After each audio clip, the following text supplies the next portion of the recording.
Once upon a time in New York City, you know, the magical land where billionaires, street performers, and unpaid interns coexist, there lived a girl named Annie. She's smart, tough, and has the kind of optimism that could power the whole city if we could just bottle it up and sell it. But Annie's life?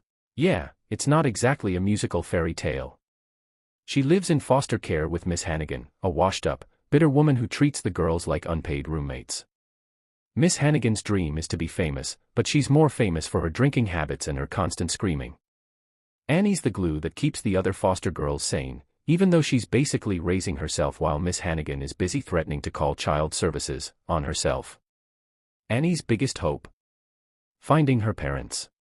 She's got a torn note, a locket, and a heart full of Disney-level delusion. Every Friday, she waits outside the restaurant where her parents left her years ago, because, hey, if you're gonna be abandoned, you might as well be consistent about it. One day, while chasing a runaway dog, because every good orphan story needs one, Annie runs into Will Stacks. Now, Will Stacks isn't your average businessman. He's a germaphobe, a control freak, and oh yeah, he's running for mayor. So when he accidentally saves Annie from getting hit by a truck, well, technically his assistant Grace and his campaign manager Guy make sure it looks like he saves her, the internet goes wild. Suddenly, Mr. I Don't Do People becomes a viral hero. Guy, his slimy PR manager, sees an opportunity. Hey, if you pretend to care about this little orphan, you'll win votes. And because politicians love pretending to care, Stacks reluctantly agrees to take Annie in for publicity. So now Annie moves from a ratty apartment to a penthouse with more gadgets than Tony Stark's house.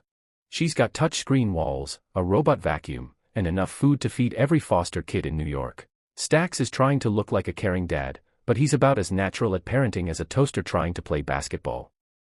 Annie, though, isn't fooled. She knows she's basically a walking campaign poster. Still, she's not complaining. She's got a soft bed, her own bathroom, and a man who actually listens to her, sometimes. Grace, Stacks's assistant, is the only one who genuinely cares about Annie, and honestly, she's the emotional glue of this movie. Every time she smiles, it's like the soundtrack gets 5 notes brighter. Speaking of soundtrack, yeah, it's a musical. Every now and then, people just burst into song like that's a normal thing to do in New York. Anyway, Annie starts to warm up to Stacks.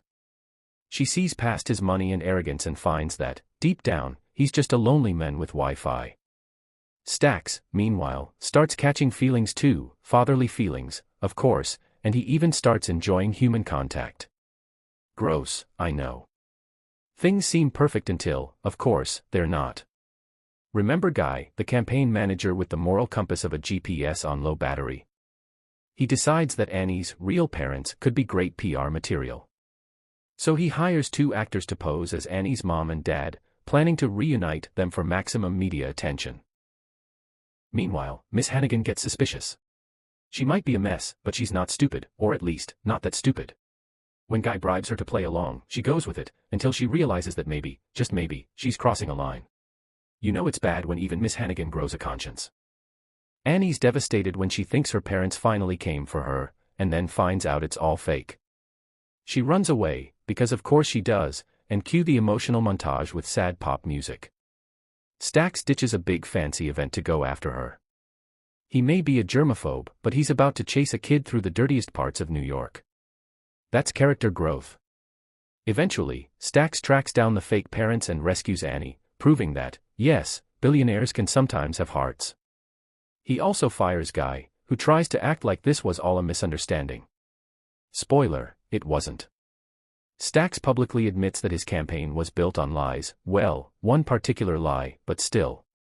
He gives up on politics because he realizes being a decent human is actually more rewarding. I know, shocking twist. Miss Hannigan gets her mini-redemption arc, the foster girls finally get a break, and Annie. She gets the family she always dreamed of. She and Stacks officially become a team, with Grace completing the trio like the world's most wholesome sitcom family.